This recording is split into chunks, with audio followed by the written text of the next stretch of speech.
Hello and welcome to the course of Indian History presented to you by Plus Pramesh E-Library. Here we are continuing with Tamil Nadu class 11th book, and now after covering ancient we have started with medieval India. So before we move to the course, here is your mentor for the course. My name is Supriya Singhal, and here is something about me, a little bit of information. And also, if you want to personally connect with me, you can follow me on my Instagram blog, which is by the name of Crispy Stories. So there also you get an option of directly messaging, so you can directly message me there. Now let's start with the lesson number 16, which is the Delhi Sultanate. So why are we starting with Delhi Sultanate? Because in the last lecture we saw how after ancient India, wherein in the North India there was Harsha's empire, then there was Rashtrakuta somewhere in the middle, and in the most, like in the down south, we had Imperial Cholas. Now after these three, what happened was there was like invasion of Arabs, okay, from the northwestern part of India, and first who came was Muhammad bin Qasim. Then after him came the Mahmud of Ghazni, and finally who came was Muhammad Ghori, okay. And finally we know that it was Ghori who wanted to establish an empire, unlike Ghazni who just wanted to plunder and loot the cities. So he establishes the empire. He actually conquers and he wins the war also in the two battles of Tarayan against the Chauhans. He also captures Ajmer or Amer for quite some time, and after that you will find that Ghazni gave his empire to one of his generals, which Kutubuddin Aibak, to actually take care of his entire empire in India. So this was a story that we ended with last time, and now we will start with basically what we call as the core of medieval India, that what happened after that. So Ghori gave his empire to Kutubuddin Aibak, and after that what started was the Delhi Sultanate. So before we move forward, I'll just give you a very brief idea. What is happening is, in medieval India, there are basically two things, okay, or majorly two dynasties or two empires that you will study about. One is Delhi Sultanate and other is Mughal Empire. Okay, so Delhi Sultanate is itself having 5 dynasties. One is Slave Dynasty, then is Khiljis, then Tughlaqs, then Sayyids, and then Lodhis. Okay, don't worry, I've explained them and all and how to learn them also in my other course, wherein we are covering entire history, ancient, medieval and modern, in just one wall chart. Okay, so you can refer to that course, and the course link will be provided in the description below. So Delhi Sultanate has how many dynasties? 5 dynasties. And Mughal Empire we study not by dynasties, because one Mughal Empire is like one dynasty. Under that we study different rulers. For example, what we did for Mauryas, that Maurya was a dynasty, but under that rulers kept on changing. Similarly, for Mughal Empire, first will be Babur, then will be Humayun, then will be Akbar, then will be Jahangir, then will be Shah Jahan, and then will be Aurangzeb. Okay, so this is the chronology of the entire Mughal Empire.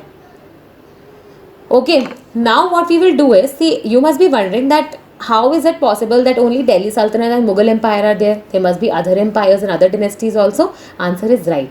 There were other kingdoms also. For example, UPSC's favorite, Vijayanagar kingdom, then Bahmani kingdom, then kingdom of Khandesh, Berar, Aurangabad, Ahmednagar. So not Ahmedabad, Ahmednagar. So you will realize that so many kingdoms are also existing, but if you compare the enormity, if you compare the vastness of empire, and if you compare the control, then majorly we say that medieval India is about 2 dynasties or 2 empires, Delhi Sultanate and Mughal Empire.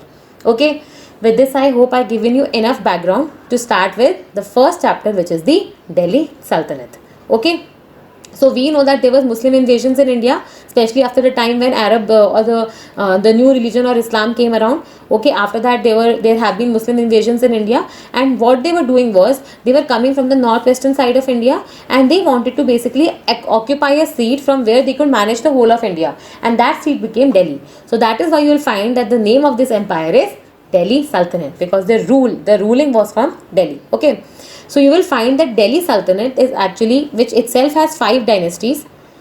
Okay, if I take the starting point of the first and the ending point of the last dynasty, and the rule lasts for around 1206 to 1526. Okay, for roughly around we can say 300 to 350 years they were there.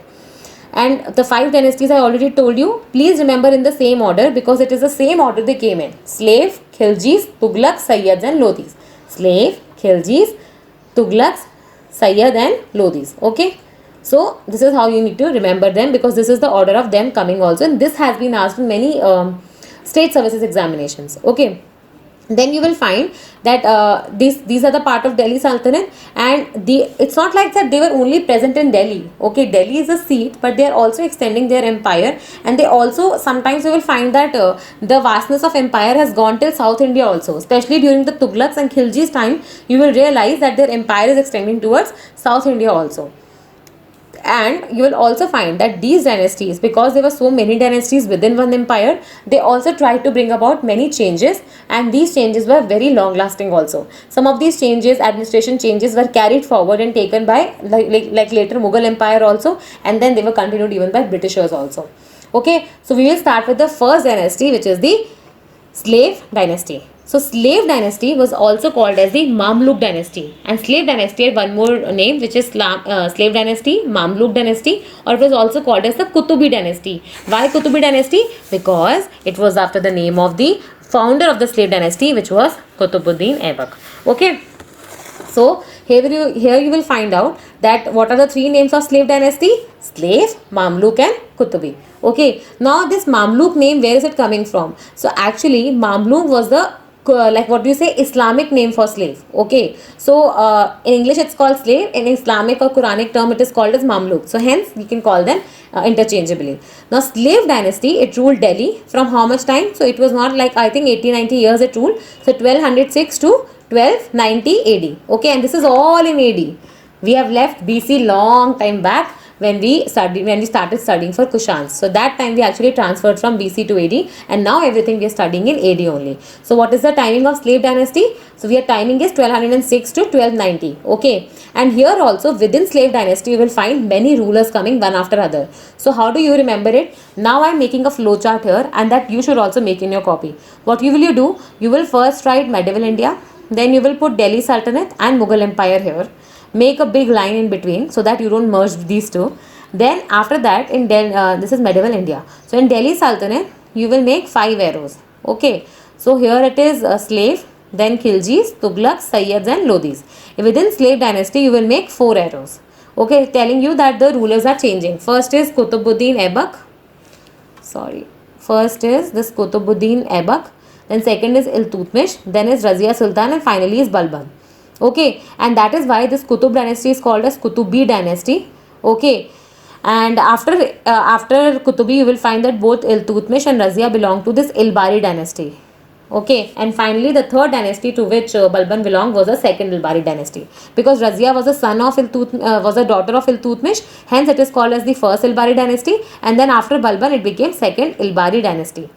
Please do not forget these names. Slave dynasty, also called as Mamluk dynasty, and then after that you will find we have 4 rulers: Qutbuddin Aibak, after Iltutmish, then came Razia, and then came Balban. Qutbuddin Aibak, hence Qutubi, Iltutmish and Razia belong to first Ilbari, and then second Ilbari was basically by Balban. Okay, so I hope this is clear, and the total amount of rule was from 1206 to 1296. Now what you will do, you will put like each ruler's period also here. In this way, you will form your complete wall chart, or complete, you can say, one pager or A4 size information of everything. So that what, whenever you are revising, you don't have to revise the entire 18 pages. It's just one page of revision. Now we will start with each of these rulers. So first we will be studying about Qutbuddin Aibak. Okay, so Qutbuddin Aibak was a slave of Muhammad Ghori. That we know, because first of all came Mahmud of Ghazni, then came Ghori, and after Ghori he gave this empire to Qutbuddin Aibak to handle. So what happened was, Qutbuddin Aibak was actually the slave of Muhammad Ghori. Okay, and Muhammad Ghori made him the governor general of his Indian possessions. So I told you, right, Ghori's empire extended a lot from Samarkand and then till Gujarat, then here in the northwest to Caspian Sea. So that means what? That he is having a lot of possessions. So one of his possessions was India, and Indian empire was under Qutbuddin Aibak. Okay, it was not like Muhammad Ghori's entire empire was under him. It was only Indian possessions, and he set up his military headquarters at Indraprastha. And Indraprastha, you know, is the old Delhi. So he set up his military headquarters there, and he also raised a standing army. Okay, so that if there is any war or any invasion in India happening from the northwestern region or from the northern region, he can actually fight it. Okay, and you will also find that after the death of Ghori, so see, Muhammad Ghori is there till that time. Qutbuddin Aibak is actually, he's just governor general who is taking care of his Indian territories. But as soon as Ghori dies, this guy Aibak guy, he declares independence. So Ghori died in 1206, and that is the starting point of slave dynasty, because till then there is no dynasty in India. It is only India is under possession of Gauri, but not under like as a dynasty. Nothing has started. But it's only in 1206 when Gauri died, Aibak declared the independence. Okay, and he, you will realize that he actually, he knew that if he maintains the ties with the Ghoris, other, like, other people in the Ghoris empire, then it will be problem for him, because they will try to invade India and take India from him. So what he does is he actually declares him independent, and he actually breaks his ties on all the connections with the kingdom of Ghori, and thus founded an independent kingdom of Delhi Sultanate called as slave dynasty. Okay, so you will find that Qutbuddin Aibak is not only the founder of slave dynasty, he is actually the founder of Delhi Sultanate in India. Okay, he assumed the title of Sultan, and he made Lahore his capital. His rule lasted for a short period of very 4 years. So you will realize that this one Qutbuddin Aibak was only from 1206 to 1210. Okay, and the most important thing about him is that he was called as Lakh Baksh. Okay, Lakh Baksh matlab luck and baksh, somebody who is donating lakhs of rupees. Okay, and basically he is giving liberal donations. And Aibak used to patronize a great scholar called as Hasan Nizami, who was in his court also, and he also started the construction of a, so have you heard of a building called as Qutub Minar? So Qutub Minar is not named after Qutbuddin Aibak. I remember that this question was asked in one of the examinations, and people marked it right. It was wrong. Qutbuddin Aibak was not. Qutbuddin Aibak constructed the Minar, but he was not the reason for Minar. The reason for Minar was a Sufi saint Khwaja Qutbuddin Bakhtiyar, after whom Qutbuddin Aibak constructed this Minar. Okay, and this Qutub Minar, if you know, there's like a famous line, Qutub Minar, Qutub Minar, इसको बनाने वाले एक नहीं थे चार. So I mean this, I remember this song, okay, for one of the visits when I went to Qutub Minar, like one of the person, I think, who was also the guide there, he was singing this song telling you that Qutub Minar is not constructed by one but four reasons, and then how these 4 floors were constructed, how lightning struck one day and the upper floor was gone. So all this like story was like, told in a very poem and like this dramatic form. So I just shared like 2 lines with you, but it's a very beautiful song. Okay, so Qutbuddin, so you will realize that this Qutub Minar construction was started by Qutbuddin Aibak, but then came Iltutmish. He also constructed like 1 floor above it, and then after that also you will find that the Tughlaqs are also constructing like 1 floor over it, and then after that the maintenance work is also done by few more rulers. So Qutub Minar is not constructed by one person but many rulers together, okay, who are coming one after the other. Now Aibak died very early in 1210, and how, the most funny story about Qutbuddin Aibak is that he actually died while playing a game. So he was playing horse polo and he died while playing Chaugan in 1210, and then he was succeeded by his own son Aram Baksh, okay, who was replaced by Iltutmish in just 8 months. So here, when we have made this diagram, what we'll do is, in Qutbuddin Aibak, we'll write it here 1206 to 1210, and here only we will write he was called as Lakh Baksh. So just writing Lakh Baksh here, and also we will write one more point that what do you call Qutub Minar. So that's why we know everything what happened during Qutbuddin Aibak. Now we will start with the Iltutmish. Okay, so Iltutmish, you will find he belonged to what dynasty? I told you he was the founder of the first Ilbari dynasty. And why is it called Ilbari? Because Ilbari is the name of the tribe to which Iltutmish belonged. Okay, so that is why Ilbari dynasty. His half brothers actually sold him, Iltutmish, to a slave to Aibak, and you will find that it was Iltutmish, intelligence, that he ended up becoming the son-in-law by marrying the daughter of Aibak, and later Aibak appointed him as an Iqtidar of Gwalior. And soon we will learn the meaning of word Iqtidar. And finally what happens in after like 1210, we know that Aibak has died and his son Aram Baksh has taken over, and in 8 months you will find that Iltutmish will take the whole empire from him. Okay, then he shifted his capital back from Lahore to Delhi, because he knew that if he had to control India, he cannot control from Lahore, he need to be in Delhi. And during the first 10 years from 1211 to 1221, he actually concentrated on securing his throne from his rivals, because see, there are so many slaves in this dynasty that any slave has an equal chance to become basically the emperor. So obviously they have to first consolidate their own position so that no one can remove them from their own position. And in the meantime, we'll also find that there was a Mongolian invasion, right? Mongol invasions are happening, and Mongols are under Genghis Khan, who's a very fearful leader. So the leader of Mongols, he also starting invading Central Asia, and he has already defeated like few of the rulers in the Central Asian region. For example, the ruler of Khwarizm. Okay, and he's also crossed now Indus.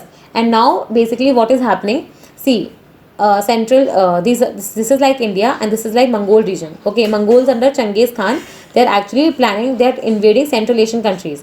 Now one of these Central Asian countries is Khwarizm, whose ruler after getting defeated is asking for Iltutmish for help. He's saying that please give me refuge in your empire. But Iltutmish, you know what he did? He played a very smart game.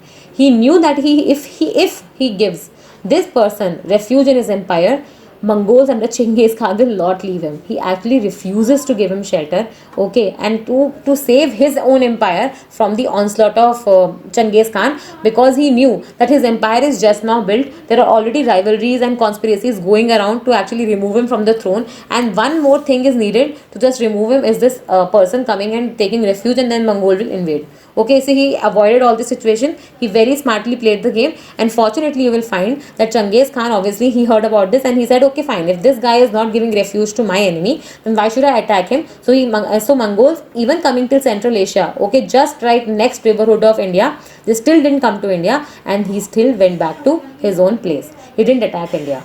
Okay, in fact, you will find that, this is always said that Iltutmish was a smart one, whose policy of of tackling the Mongols helped India, saved India from the wrath that these Mongols might have created in India.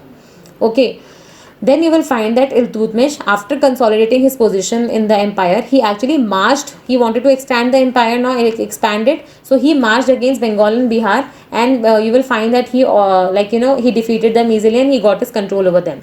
Then what he'll do, he'll go towards the western side. He'll annex Sindh and Multan region into Delhi Sultanate. Then he will also, start going towards the northwest and northeast sides, wherein he will try to suppress the Rajput revolts and also recumber like few territories like Ranthambore, Ajmer, Gwalior, etc., and put them under Delhi Sultanate's control. He also led an expedition against the Parmars of Malwa, whose one of the king is King Bhoja, remember, but he was not successful because Parmars were a very strong power to deal with. Then you will find that Iltutmish, now you have seen that how his Mongol policy or external policy was amazing. And secondly, you have seen that how he's trying to expand the empire. Third, you will be seeing that he was a great statesman also. He received the Mansoor, a letter of recognition. Okay, just like we get a letter of recommendation from our professors when we are applying outside for PhDs. Similarly, Iltutmish was a great statesman, and what he did was, if he wanted to show the world that he is actually the truly a person who is truly good for this job, he actually got a letter of recognition from the Abbasid Caliph, okay, in 1229, which telling him that he is actually the sovereign ruler of India. So it's something like Caliph is the religious leader of the Muslims, and he has gotten a letter from him saying that he is capable of handling, or he is a sovereign ruler of India. So obviously his prestige will increase, and later you will find that Iltutmish, he appointed his daughter Razia, okay, to succeed him after his death. Okay, and that is why we say that Iltutmish was the one who started this hereditary succession in Delhi Sultanate. Because before him, if you saw, there was no hereditary succession. People could become the ruler by, proving them out, like proving them that they're much smarter and they could kill the other one, etc. But it was Iltutmish where the hereditary succession was initiated. He patronized many scholars and a number of Sufi saints also who were coming to India. Now, about Sufism, I don't want to discuss this topic even right now, because this is a very huge and very interesting topic, and we have a separate chapter on Bhakti and Sufism. So what we'll do is we'll cover it then only. But for now, you just remember that Iltutmish was a great fond of these saints and used to basically allow them in his kingdom and also patronize them. Then few names you need to remember is Nizamul Mulk, okay, Minajus Siraj, then Muhammad Janaidi, and Malik Kutubuddin Hassan. So these are four names, and these were asked even in KBC. Kaun banega crorepati? Okay, that Iltutmish quote had which of them. So it's not like knowledge is helping you right now, it can help you anywhere. Okay, so apart from, you will find that these were the people who were contemporary scholars who also were present in his court. And apart from completing Qutub Minar, because I already told you that it was started by Kutubuddin Aibak, but then Iltutmish also added his own flavor. And then you will find that he also built this Iltutmish also built a mosque in Ajmer.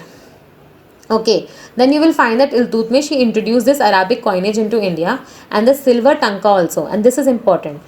So what is he doing? So finally you will find, or you will start seeing this Arabic coins in India. Okay, and who was introduced then? Iltutmish.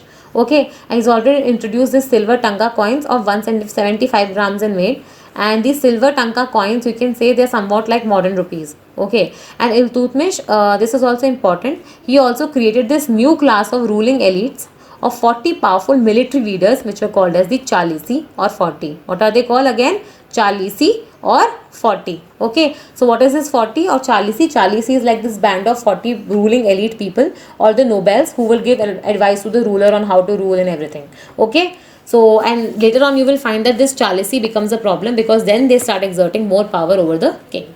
So now what we'll do is, wherever we had mentioned that here, so where will what we'll write is Iltutmish. First of all, we'll write here Mongol, so that we remember what he did against Mongols. Okay, then already Ilbari is written. Then what we'll do, we'll write about his silver tankas, so that we remember how he did it. Then we'll also write about Chalisi. Okay, then we'll write about Qutub Minar, and then we will write about basically quote poets, or you can write quote poets and name like 2 3 here, like like we will have Nizamul Mulk. Okay, then Hasan Rani. So all these, like, you can write it. Now after that we will start with Razia. So Razia is like the women, and she is the first lady in Delhi Sultanate who is actually ruling the empire. So Razia, you will find she's also only able to rule for 4 years, because obviously, first of all, it's a patriarchal society and it's not easy for women to rule. And people are just worried that how come a woman is allowed to getting ruled, and there are so many conspiracies, and finally, ultimately, she falls prey of one of them and she dies. So although Iltutmish nominated his daughter Razia, but you will find that the Qazi of Delhi and the Wazir, they put another name of Rukunuddin Firoz on the throne. Okay, and when the governor of when Multan revolted, it was Rukunuddin who marched to suppress that revolt. And using this opportunity, you will realize that Razia, with the support, see what is happening. She's a female, right? Even if she's more qualified, she is not getting the like the Delhi Sultanate. And you will find that Iltutmish has appointed Razia. Okay, but then there are wazir and other people, like elderly people in the Delhi Sultanate, who want another name called Rukunuddin to become the emperor. Now this Rukunuddin is sent to actually Multan, because there is a revolt happening there and they want to suppress that revolt. And using this as an opportunity, when Rukunuddin is not there, Razia, along with certain armies of Delhi, she actually seizes the throne of Delhi Sultanate. Okay, and she appointed one slave Yakut as a master of the royal horses, and also she discarded the female apparel, like the female attire that generally females wear, and she actually, held the coat with her face unveiled, because we know that in Islam you have that. You need to wear that veil, but you will find that she did not use to she actually did not wear the veil, etc. She let her face open, and she also discarded the normal female attire of the what we say, the hijab and everything. She did not wear it. Instead, she wore like clothes that could protect her, and she could enter the fight anytime. Okay, and she even went for hunting, and she led the army. And this, sometimes basically became the cause of anger amongst the Turkish nobles. In 1240, finally, you will find that Altunia, who was the governor of Bhatinda, he revolted against her, and then she, to prove herself that she can handle this, she actually went personally to suppress the revolt. But what will happen, that Altunia, he killed Yakut, and he took she went to Altunia, and then she was held by this Yakut person, and then this Altunia actually kills Yakut, and he actually makes Razia as a prisoner. And in the meantime, you will find that Turkish nobles, who were very much irritated by the fact that what Razia was doing, they actually put Behram, another son of Iltutmish, on the throne. However, Razia, she is very talented. She actually wins over Altunia, and she actually marries Altunia. Okay, and after marrying him, she actually proceeds again to Delhi. But here also, she was then again defeated and killed. I told you, because there were a lot of conspiracies going against her, and she couldn't have survived it. And the fall of Razia, it paved the way for basically strongness of this Chalisi group. because then if the emperor is not there, the whole empire fell into their place. And in the next 6 years you will find Behram and Masood ruled Delhi, but they were ruling, so they were just the puppet kings, but entire the rulers were actually this Chalisi band. Okay, and then you will find in 1246 finally Balban succeeded in putting Nasruddin Muhammad, a younger son of Iltutmish, as sultan. Okay, now after Razia we will start with Balban, but before that we need to write here in Razia. We will write here Razia, we will write how 1236 to 1240 she was there. We will write about basically Altunia. Okay, then we'll also write about Yaqub, and these are basically the two important things that we can said to have happened.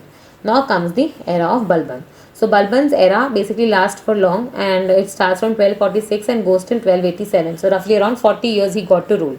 So Ghiyasuddin Balban is the name, who was also known as Ulugh Khan, and this was asked in one of the papers, I remember, that whose name is Ulugh Khan, and the answer is Ghiyasuddin Balbak, not Ghiyasuddin Tughlaq, because I know there is another person by the name of Ghiyasuddin Tughlaq. So people got confused whether it was Balban or Tughlaq, and they marked the wrong answer.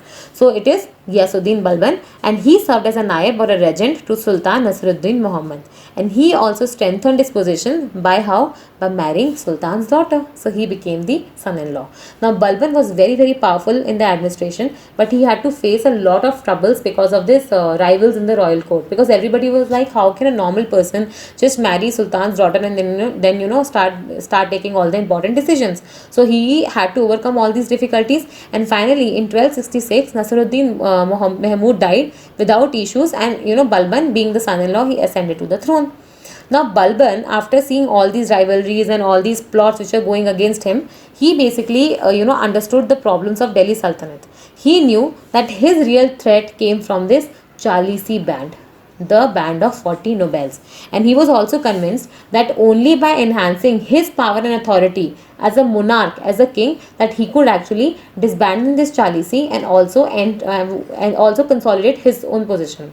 Okay, so you will find that Balban used to say that he was basically God's shadow on earth, and this has also been asked in one of the papers, who used to call himself God's shadow on earth, Balban. Okay, and he also said that God has given him some sort of divine grace where how to rule and what to do and what not to do, so people should actually listen to him. Balban also introduced a very rigorous court discipline, very disciplined life in the court, and he also introduced new customs like prostration and kissing the sultan's feet, okay, which is called as sajda and pabos. Okay, sajda means you have, whenever you meet the king, you have to like bow before him, and pabos means basically kissing the sultan's feet to show what? To show that king is supreme. Because see, if there is a noble who is like in the 40 band, and if he is made to kiss the sultan's feet, obviously it's the idea of clashes of ego. Then he also introduced the Persian festival of Nowruz to impress the nobles, because he knew that he has taken away their powers, he is making them feel humiliated. So he will just introduce a festival so that nobles can get happy, and he can impress also them by showing that he has a lot of wealth and power.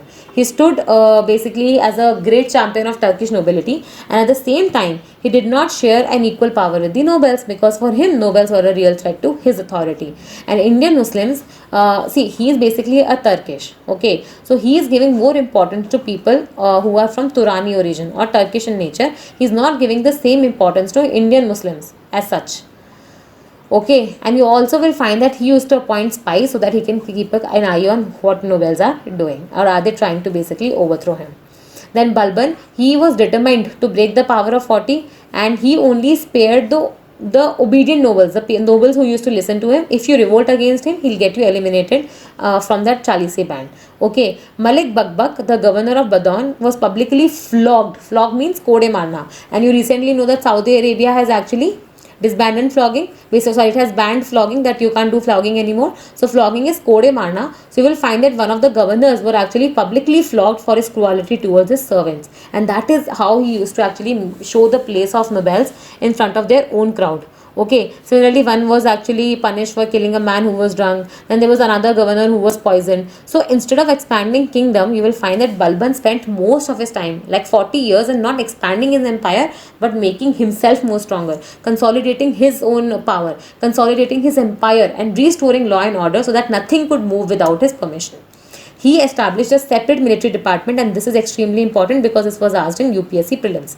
Who established Diwane-Urz? Diwane-Urz See, Diwan-e-Arz means military department established by Balban. Okay, and he also reorganized the army. In the outskirts of Delhi, you will find they were often plundered by Mewatis, and Balban actually took several action against them. Like Mewatis are the people belonging to Alwar side of area. Okay, and these people used to plunder a lot, and Balban took a strict action against them, and to prevent that no such robbery takes place in the future. And you will find that as a result of this Balban's actions and so much of catching of robbers and punishing them, that ultimately robbery was eliminated, and roads once again became safe for traveling. So you will find that in 1279 there was the Tughril Khan, who was the governor of Bengal. He basically revolted against Balban, and he was, like, Balban was so cruel that he actually suppressed it, and he was beheaded also. Okay, the governor. And in the northwest, what is happening? Mongols are always there, so Mongols have reappeared, and Balban sent his son, okay, Prince Mahmud, against them. And you will find, but obviously since Mongols are very very strong power, so Balban's son dies in the battle, and it's this somehow impacted the Balban's image, and also him personally, because I mean his son has died, and you will soon find that soon after this battle even Balban dies, and he was undoubtedly, you can say, one of the main architects of Delhi Sultanate, because he was the one who did not believe in expanding the empire until the power he had was consolidated. Okay, but you can say that his action of sending his prince, okay, or his own son against the Mongols, obviously it did not benefit India, because it was the same reason that Iltutmish did not want to confront Mongols, but he did it, and finally you can say that India actually became a ground for Mongol invasions. Okay, so after Balban died, you will find that one of his grandsons, Kaikabad, he was made a Sultan of Delhi, and after 4 years of Kaikabad's incompetent rule, it was Jalaluddin Khilji who finally captured the throne. So after this basically will be the start of Khalji dynasty, or it is also called as Khilji dynasty. So before that, what we'll do, we'll just go to the previous slides and just try to write here itself about Balban. So Balban is basically doing what? First of all, Sajda and Pabos, so that you remember that how he wanted to control Chalisi. Then basically starting festival of Nowruz, establishing a new department of Diwan-e-Arz, which, and write military in front of it. Okay, then after that, what he did, he basically Mongols you write, and uske aage you can put a cross so that you know that it is a failed attempt. Okay, and after that you will also find he had spies, and then road safe. Okay, this is how you write in keywords. Okay, you can't write entire lines, otherwise you will end up writing the entire book. And this is how your short diagram of the entire slave dynasty of Delhi Sultanate is done. Now we will start with the Khilji dynasty. Okay, so I hope that everything is getting clearer to you, and we'll start with the Khilji dynasty. So Khilji dynasty, the rule is from 1290 to 1320. Okay, so you will find that Khiljis are not for a long period of time, because if you see slaves, they are from 1206 to 1290, around 90 years, but they are just only for 30 years. Okay, you can see such short rule. Now the advent of Khiljis, they marked the zenith of Muslim, even though they were only for a short empire, but it was a very very powerful empire that Delhi Sultanate became. The founder of Khilji was Jalaluddin Khilji, I told you, who defeated his Kaikabad and finally usurped the throne, and he was 70 years old. He was already very very old to actually come to power, and he was very generous and lenient. Okay, Malik Chajju, the nephew of Balban, he was allowed to remain the governor of Kara, but you will find that he was very lenient, and this was taken as a weakness, and finally you will find that Chajju revolted and it was suppressed, and you will find that robbers also started coming in, and that is when you will find that Alauddin Khilji rose to power, because he is the one who will fight, or he will revolt against this Malik Chajju and defeat him. And in 1296, Alauddin Khilji took an expedition to Devagiri, and he returned to Kara, and during his reception you will find that Alauddin Khilji, Alauddin Khilji is actually the son-in-law of Jalaluddin Khilji. Okay, and he Alauddin Khilji, because to become the emperor of India, he actually, you can say, conspires against his own dad, like father-in-law, and he actually murders him. Okay, and he usurps the throne of Delhi. So Jalaluddin Khilji has not much to be remembered, but what we'll do is, just because we're making the flowchart, we'll again write it here. Like so, this is medieval India. There is Delhi Sultanate. There is Mughal Empire. In Delhi Sultanate, you have 5. There is slave dynasty. There is Khiljis, Tughlaq, Sayyid and Lodhis. So So slave dynasty we've already done. In Khiljis we will make two arrows, Jalaluddin Khilji and Alauddin Khilji. In Jalaluddin Khilji you will basically write just the in here first of all you will write 1290 to 1320, so that you know it's a very small rule. And here in Jalaluddin Khilji you don't have much to write, you will just write basically empire, that he is trying to build an empire and everything. And finally you will start with Alauddin Khilji. Okay, so Alauddin Khilji rule is only for 20 years, 1296 to 1316. Okay, so you will find that Alauddin Khilji, he actually, first of all, he murders his own father-in-law. Okay, then he made enormous gifts to the nobles, because he knew that his see, murdering a king is not that easy, right? He also must have had the support of nobles. But now if Alauddin Khilji is coming to power, he needs the support of nobles again, so he is trying to please them by giving them gifts. Okay, he's also trying to win over the armies of Delhi, and those who are still opposing the Alauddin Khilji, they are obviously punished, because first he is trying to please them. If they're not getting pleased, then he is actually punishing them. He also framed regulations so that he could control the nobles. Okay, and he was convinced that if nobles grow in power, size, economy, money, or even if they become stronger by just doing intermarriageal alliances, etc., between the noble families, he'll be screwed. So what he did was that he first of all improved the spy system. He stopped basically drinking of liquor in his court. Then you will find see that he actually restricted the movement of nobles. He also did not allow nobles to marry amongst each other, so that there is no problem of them conspiring against him and then removing him from the throne. Okay, and these are called as Alauddin Khilji's four ordinances. First of all, he confiscated the property of nobles. Okay, intelligence system was reorganized so that all the secret activities that nobles are carrying out could be observed by the spies, and then spies can contact the sultan and tell him what actually is happening. Then third is the sale of liquor and drugs was totally stopped. And fourth is the social gatherings and festivals which are celebrated by nobles together. They are not celebrated until sultan gives you permission. Okay, and that is why you can see now nobles can't interact with one another only. So if they can't interact, they cannot actually conspire against the sultan. But the most important part about Alauddin Khilji is what? Is the reforms that he brought about. So now we will start with the reforms brought about by Alauddin Khilji. So Alauddin Khilji, he maintained a large standing permanent army, and he paid them in cash. And this is most important. That Alauddin Khilji first of all had army, but he also paid them in cash. Okay, and you will also find that he recruited 4,75,000 cavalrymen, and he introduced a system of Dag and Chira, and this is what was carried forward even later by other rulers, taking inspiration from Alauddin Khilji. What is this Dag and Chira? See, what was the problem was, the big empire like this is not be able to maintain until you have fiduciaries and samantas, and these samantas are the one who are ordered to basically maintain certain number of horses and certain number of people, and in lieu of that they are given payment by the sultan. But what these samantas were doing, they were cheating the sultan. So suppose if the sultan is coming here to check, you will actually show him suppose 50 horses and some 100 people, and by the time he is reaching here, you will realize that he has also given like 2 horses, he has given 4 horses. So it's not like he is having any army of his own, but he has taken like army from all other samantas and showed to king that he is also maintaining the army. But what is happening when the actual war is there?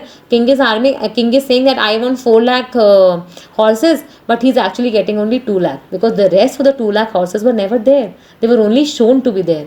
And to avoid such system happening, he introduced a system of Dag and Chera. Dag and Chera means basically he used to put a logo, okay, on the back of the horse, so that whenever you see the horse, you can look for the logo and you will immediately know that this horse has already been counted. So now you cannot cheat. Similarly, you will realize that he introduced a Chehra system, wherein he started making the rough sketches of the soldiers, okay, present in the army, so that they cannot be repeated, and you cannot fool the sultan. Okay, this is a very, very important thing. Then, in order to ensure that there is a maximum efficiency, a strict review of army was done from time to time to ensure that nobody is cheating him. Then you will find that he also used to pay salaries in cash to the soldiers, and he also ensured that there are proper market reforms being taken, so that that army people are getting, they are able to buy stuff. Otherwise, if there is more inflation in the market, they won't be able to buy stuff in or the commodities from the market, and ultimately it will be the king who has to start paying more salaries to these soldiers. So to avoid all the situation, he went for market reforms. So Alauddin Khalji established the four separate markets, and this is important. What four markets he established for? One was for basically grains, then other was for cloth, sugar and dried fruits, butter and oil. Then third was for basically horses and slaves and cattle, and finally the fourth one was for any commodity that has been left, so miscellaneous commodities.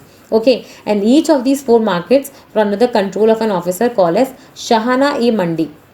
Mandi is a place where this is happening. Therefore, the controller of Mandi or Shahana-e Mandi is the person who is controlling these entire markets. Like, and the supply of grain, we know that it was ensured by the government storehouses. So, government used to collect this grains from the people and then ultimately used to release in the market to ensure that everybody is getting the grains that they want. Then you will find that the regulations were also issued to fix the prices, because if you don't fix the price, it will either be inflationary or deflationary. So to avoid it, Alauddin Khilji used to fix the prices himself for all the commodities. A separate department called as Diwani Riyasat, just like Balban introduced a new department for military called as Diwane-Urs, here you will find that Alauddin Khilji introduced another department called as Diwane Riyasat, and it was put under the officer called as Nayabe Riyasat. And you will find that this department work is to actually fix the prices. Then every merchant, okay, whosoever is sitting in that mandi is registered with the market department to ensure that no other person, just like those traders and the person who are just doing beach ka bicholia, they are not eating the market share. And you will find that to ensure that these markets are running smoothly, Alauddin Khilji also used to have a secret agents like Munians, okay, who sent directly reports to the Sultan. They did not contact with Sultan's allies, but they used to directly send reports to Sultan telling them about the functioning of markets. Okay, sultans used to also send slave boys to buy various commodities to see actually what is happening in the market. And if he found that anybody was not following the regulations he has said, he was severely punished. Okay, harsh punishment was given, just like you remember in modern time they used to like take out your fingers, etc. Such harsh punishment existed if any shopkeeper is charging more price than what is actually written. In India also, if you cannot charge again MRP, so you can consider this price as MRP only. Okay, then even during the famine also you will find that same price was maintained, and you can say that somewhere market reforms were quite successful. Apart from the market reforms, Alauddin Khilji also took a lot of measures and lot of steps in land revenue administration. He was the first Sultan of Delhi who ordered for measurement of land. Okay, even the big landlords who had lots of you can say land, they also could not escape paying land tax because their land is being measured now. And land revenue, because they are paying soldiers in cash, they also need money in cash, and hence you will find that land revenue is collected in cash, so that Sultan can pay soldiers also in cash, and this whole system is up and running. His land revenue reforms and the reforms he took in marketplaces also became the future, or you can say basis for reforms by Sher Shah Suri and Akbar. Now we will study, after the land revenue administration reforms, we will study about the military campaigns undertook by Alauddin Khilji. So Alauddin Khilji sent his army 6 times against Mongols, and you can't avoid Mongol. You have taken a panga with Mongol, and that was taken by Balban, and now every Sultan of Delhi will actually pay for it, because Alauddin Khilji will be sending his army against Mongols. The first 2 times he was successful, but then you will realize that third Mongol invader, Khwaja, he came to Delhi, but somehow they prevented him. They could just stop him from entering Delhi, but next 3 Mongol invasions were also very severe. Okay, thousands of Mongols were killed, and you will find that the northwestern frontier, they had to fortify it, and Ghazi Malik, he was appointed as the you can say the governor of that particular area, to have to basically maintain the frontier and to ensure that Mongols are not able to invade India. The military conquest of Alauddin Khilji, it included his expedition against Gujarat, Mewar and Deccan region, because Alauddin Khilji wanted it all. Okay, he sent Nusrat Khan and Ulugh Khan to capture whom? To capture Gujarat. And while these 2 people were returning from Gujarat to Delhi Sultanate, Delhi, you will find that they were looted by a person in in the middle, and then that person took basically refuge in Ranthambore, and that is why Alauddin Khilji wanted to capture Ranthambore, and that is where the Johar also happened. Okay, and you will find that Kafur, who was a eunuch. Basically, Kafur. If you have seen this movie Padmavat, you might have. So the Ranveer Singh is actually playing the role of Alauddin Khilji, and basically it is showing the story of how Alauddin Khilji is, it is the siege of Chittor. The story wherein Alauddin Khilji is basically wanting to take over Chittor, and how there is a Johar performed. So that is that story. But Alauddin Khilji also basically takes over Ranthambore, and then there is Johar performed there also.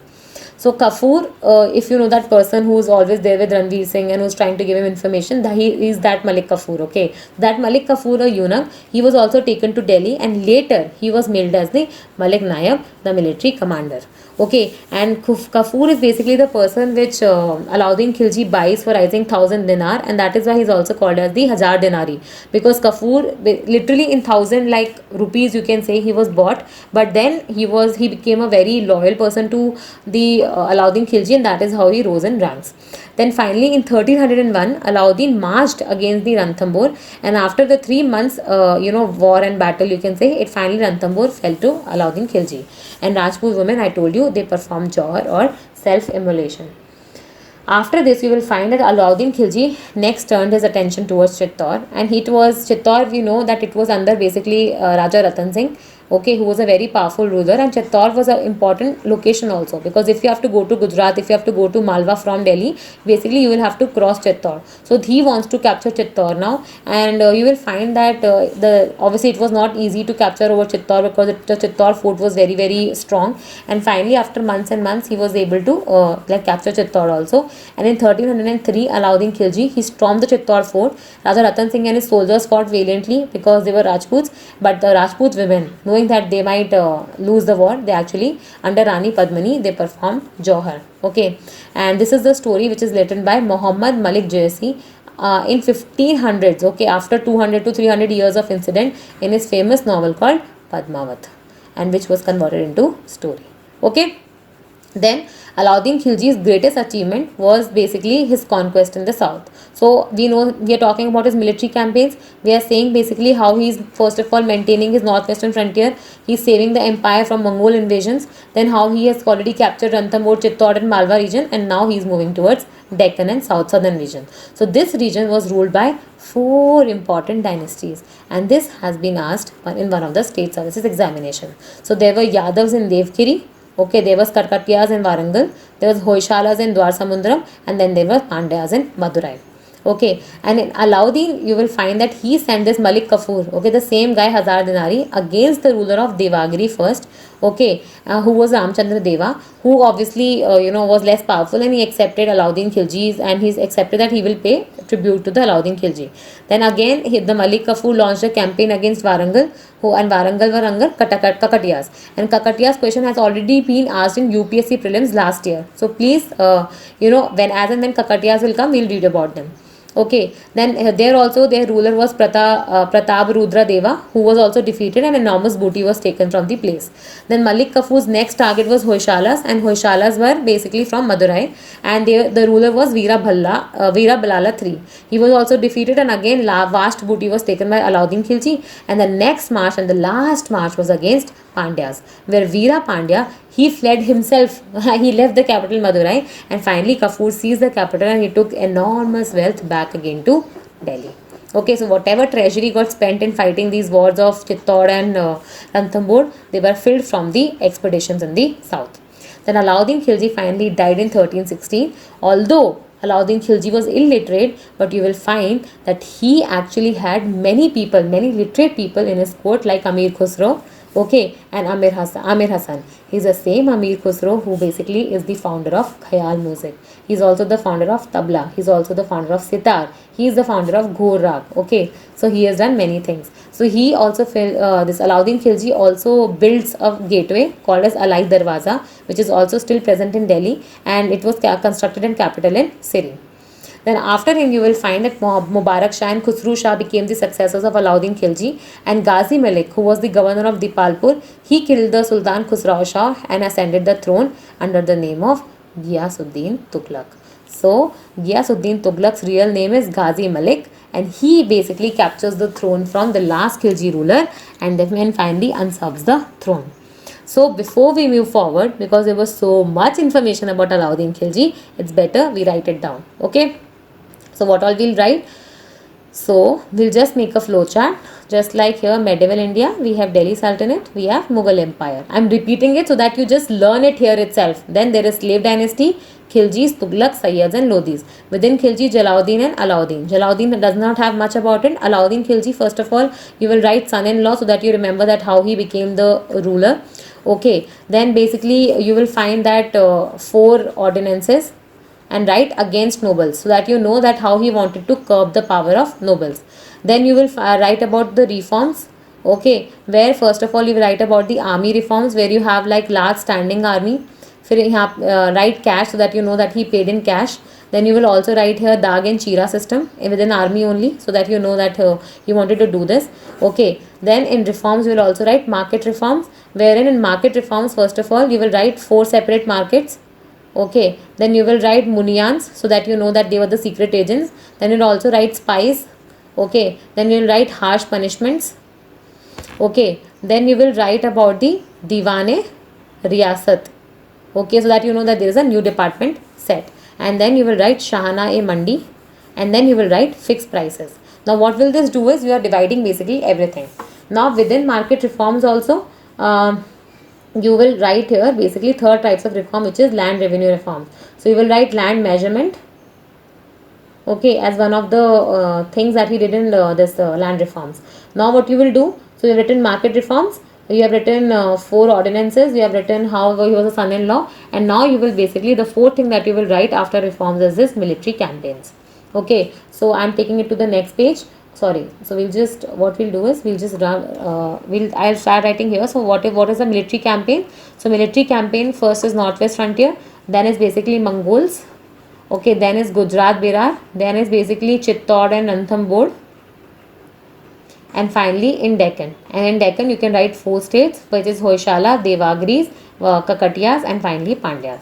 Okay, and in that also, then after that you will write 5th thing about his court poets. Okay, and who are these? These are basically Amir Khusro, and there is one more, and finally you will also write Malik Kafur here so that you remember that he was basically present in Alauddin Khilji's court. And finally after this you will write Alai Darwaza and write in bracket Sale so that you know where it was established. Okay, with this we complete the Khiljis also, and in the next class we will start with Tughlaq dynasty. So Tughlaqs don't have much. Tughlaq is the last part where we have to study much. After that, Sayyids and Lodhis are important from art and culture point of view, but not that important only from historical point of view. Okay, with this we end today's session. I hope you're liking it, and I'm ensuring that you remember everything by repeating it again and again. So next class, Tughlaq dynasty. Till then, thank you.